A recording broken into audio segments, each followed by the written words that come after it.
aí, galerinha do nono ano, tudo bem? E esqueci o uniforme da escola. Agora sim. Belezinha, galerinha do nono ano? A aula de hoje a gente vai falar especificamente sobre função quadrática. O que é função quadrática? Eu tenho minha colinha pré-determinada aqui de todos os tópicos que vamos abordar hoje. Abordaremos o que é uma função quadrática, a função quadrática ela cresce ou não cresce, o que seria o eixo de simetria e como se completa a tabela de uma função quadrática. Ok? Aula rápida, aula simples, aula de base de função quadrática. Presta muita atenção, se concentra e bora lá. Vamos estudar matemática?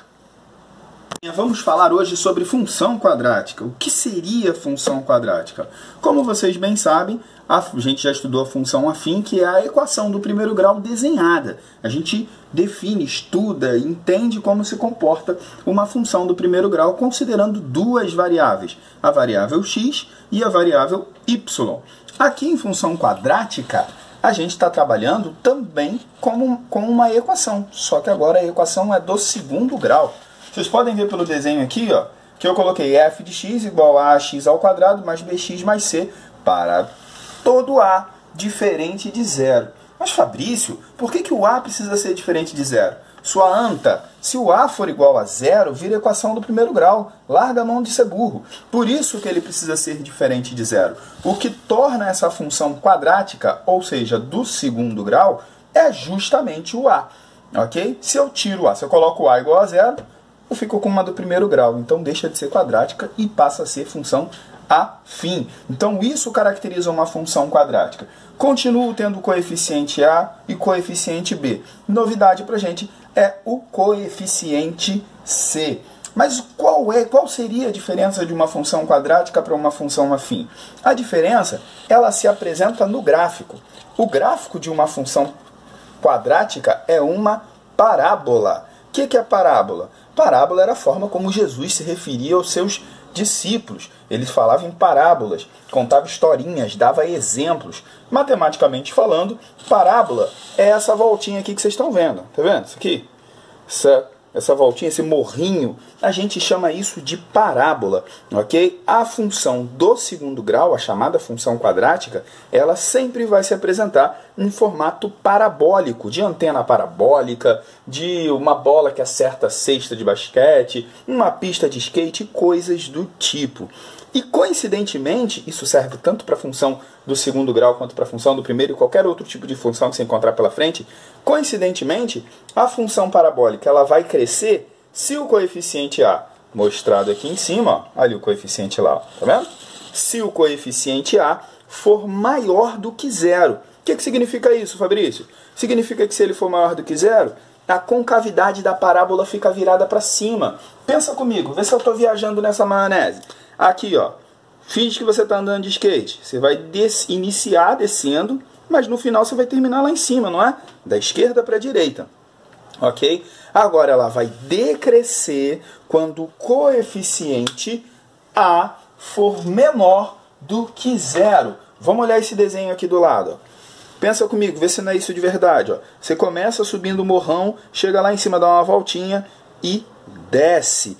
Ok? Isso a gente chama de função parabólica, ou melhor, função quadrática decrescente, quando ela dá essa volta, começa subindo e termina descendo, e aqui em cima a gente chama de crescente, porque ela começa descendo e termina subindo, beleza?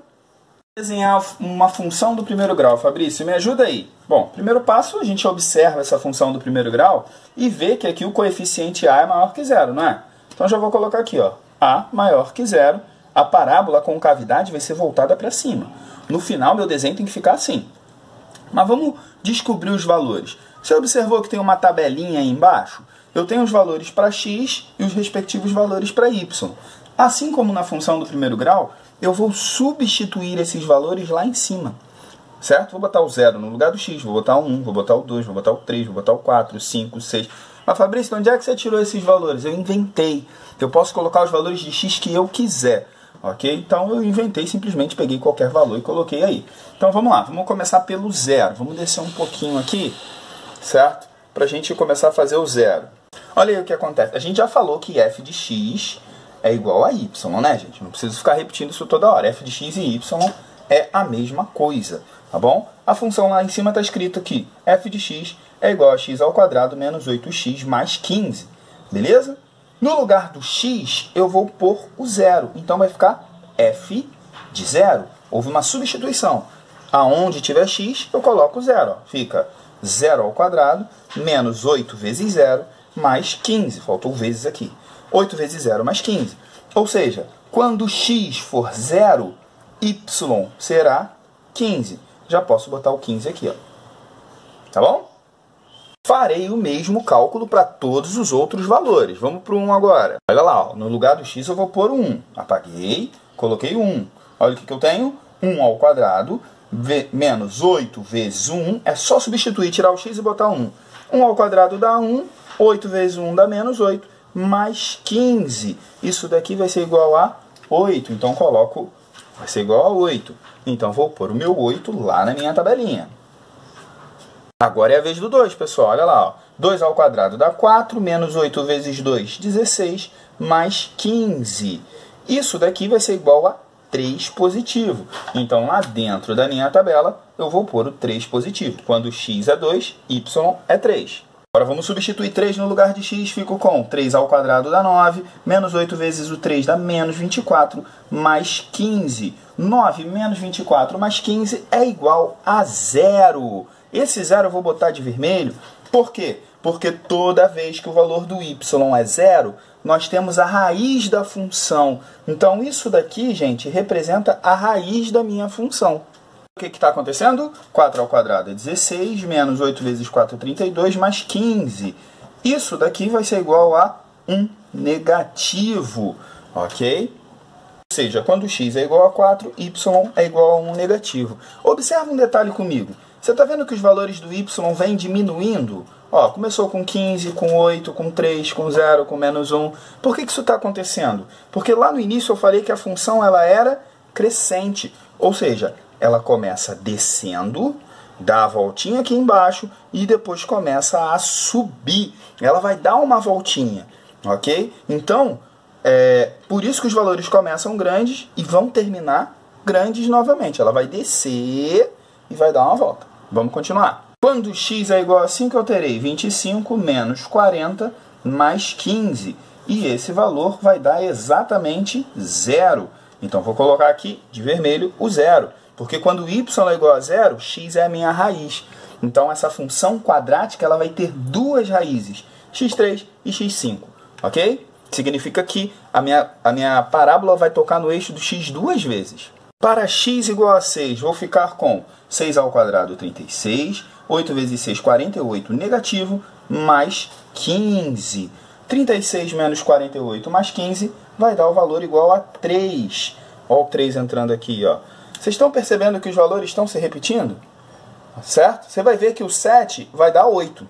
O valor de y vai ser 8. Por que isso acontece? Porque é uma parábola. Porque o valor de y, ele se repete, ele toca duas vezes na concavidade, ele toca duas vezes na parábola, desculpa, ok? Ele vai tocar duas vezes, então os valores eles vão se repetir. Eu já posso até completar, dizer que esse cara vale 8 e esse aqui vale 15, certo? Porque se você observar, a distância do 1 até o 4 é a mesma do 7 até o 4.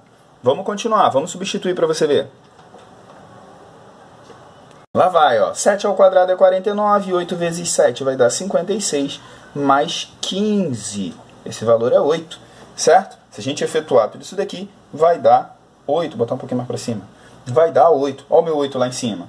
A última vai dar 15, você vai ver. F de 8 é igual a 8 ao quadrado menos 8 vezes 8 mais 15. 8 ao quadrado dá 64, menos 64 mais 15. 64 menos 64 dá 0. Resposta final é 15. Observou que os valores se repetiram? Então, a gente tem essa repetição porque é uma função do segundo grau. E nesse caso, os diferentes valores de x têm a mesma imagem em y. Vai sempre se repetir. Só teve um número que não se repetiu, não foi? Qual foi o único que não se repetiu? Um negativo, certo? Por que isso aconteceu? Porque o valor de x, 4, é o eixo de simetria da função. Aqui para você enxergar, ó, presta atenção. Tá vendo? Essa daqui é a nossa parábola com a concavidade voltada para cima, já que lá no início a gente concluiu que ela é crescente, lembra? A é maior que zero. Ok? Então a gente concluiu que ela é crescente. Existe um momento na minha parábola, ela começa descendo, da esquerda para a direita. Sempre ler da esquerda para a direita. Ó. Ela começa descendo. Existe um momento em que ela vai parar de descer e vai começar a subir. Esse momento aqui, ó, a gente chama de vértice. Agora vamos supor que eu pegue uma faca e corte a minha parábola assim, ó. O que vai acontecer quando eu cortar ela com a faca? O lado esquerdo, ele vai ter as mesmas imagens do lado direito. Então, essa linha que vai cortar, essa faca que vai cortar, a gente chama de eixo de simetria, onde 4 é a linha, no caso desta função especificamente, né, gente? 4 é a linha que corta a minha parábola no meio e indica que os valores começam a se repetir e a concavidade, no caso a parábola, começa a subir novamente. Parou de descer, começa a subir. Ok? Esse pontinho aqui a gente chama de vértice e a gente vai estudar o que é vértice em outras aulas. Deixa eu escrever aqui, ó. Vértice. É fácil, não é difícil não, relaxa. Vamos fazer o desenho desse gráfico? Vamos lá? Vamos desenhar esse gráfico aí, esse plano cartesiano.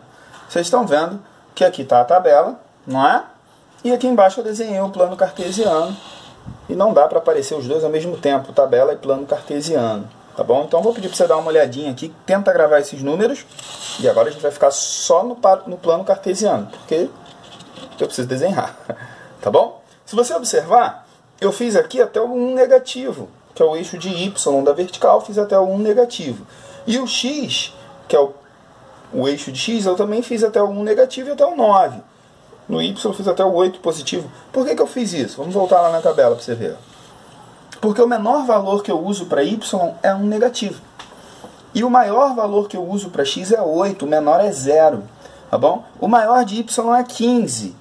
E não fica difícil de desenhar o 15, ficar até lá em cima. Esse pequenininho já não cabe, então não vou esboçar o ponto 0, 15 e 8, 15, tá bom? Vão ficar 2 pontos aí de fora. Vamos lá, vamos conseguir fazer esse plano cartesiano, vamos conseguir desenhar isso daí. O primeiro par-ordenado que aparece pra gente é 0 e 15, x0, y15, eu não vou marcar. Logo depois vem x1, vou botar aqui, ó, x1, y8. Como é que eu faço isso? Bom, com a ajuda da minha régua, eu vou posicioná-la aqui, ó, verticalmente em relação ao eixo de x, ou paralelamente em relação ao eixo de x. E vou tracejar um pontilhado, tanto para cima quanto para baixo. Mas Fabrício, por que para baixo? O 8 está para cima. Verdade, eu não preciso fazer para baixo. Porque o que eu quero é que o pontilhado cruze com o 8. Então aqui, ó, a linha do 1 vai sair paralela ao eixo de Y. E a linha do 8 paralela ao eixo de X, até que ambas se cruzem. Ó, cruzou. Que coisa legal, coisa bonita. Esse é o meu primeiro par-ordenado. Vou aproveitar que eu estou lá em cima no 8, já vou fazer logo 7 e 8 aqui, ó. 7 e 8, o segundo par-ordenado que eu vou desenhar. Então, deixa eu pegar aqui, ó, fazer uma linha paralela ao eixo de Y, lá vai, ó. Paralela. E já foi. E agora eu vou fazer pra cá, ó. Vai lá. E cruzou. Cruzou, fiz bolinha. Cruzou, aquele dali é o meu ponto. É no momento que cruzo, ó. Fiz a bolinha, acabou. Tá vendo esse pontilhado todo que eu fiz? Eu posso apagar. Isso aqui não serve pra nada, gente. Só pra embolar o meu desenho. Posso apagar tudo. Certo? Eu já fiz os dois pares ordenados que me representam. 1 e 8, aqui ó. 1 e 8. 7 e 8. 7 e 8. Se quiser deixar o pontilhado, também não tem problema nenhum. Pode deixar se quiser. Só que ele embola, fica meio confuso. Tá bom? Vamos para o próximo par ordenado. O próximo que aparece é x2, y3. x2, y3. Aqui está o x2. Ó. Eu vou para cima até chegar na direção do 3. Cheguei na direção do 3. E agora eu venho na horizontal paralela ao eixo de x. Ó. Lá vem, ó. E encostou. Então o par ordenado que eu tenho é esse carinha aqui, ó. Esse par ordenado, não é? E o outro que aparece para mim é x6, y3. Vamos continuar lá no y3, ó. x6, lá vai, vou subir, ó. E E pra cá agora. Vou fazer pra cá. Presta atenção aí, ó, pra você ver como é que vai, ó. Ó, Encostou. Encostou, faço a bolinha do lado de cá e posso apagar esse pontilhado que confunde, que embola o meu desenho. Certo? Vamos continuar. Os próximos pares ordenados que estão aparecendo lá em cima é x3, y0. Mas como é que eu faço quando o y é 0? Eu marco em cima do eixo de x. Aqui, ó, em cima do 3. Tá vendo? E o outro que aparece é x5, y0. Vou marcar em cima do eixo de x. Beleza? Só vai ficar faltando um par ordenado, que vai ser o meu vértice, que é o x4. Ó, o x4 aqui, ó.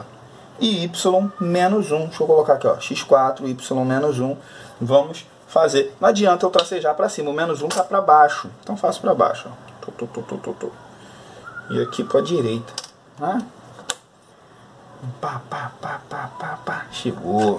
Olha lá, coisa linda, coisa fofa, coisinha de Jesus. Fiz o meu gráfico. Só unir os pontinhos, você vai ver que vai sair uma parábola com a concavidade voltada para cima, como foi previsto, analisando que o coeficiente A era positivo. Ok? Então nós temos aí o nosso vértice voltado para cima. Quem é o eixo de simetria? Vou fazer um pontilhado de vermelho para a gente poder entender. Ó.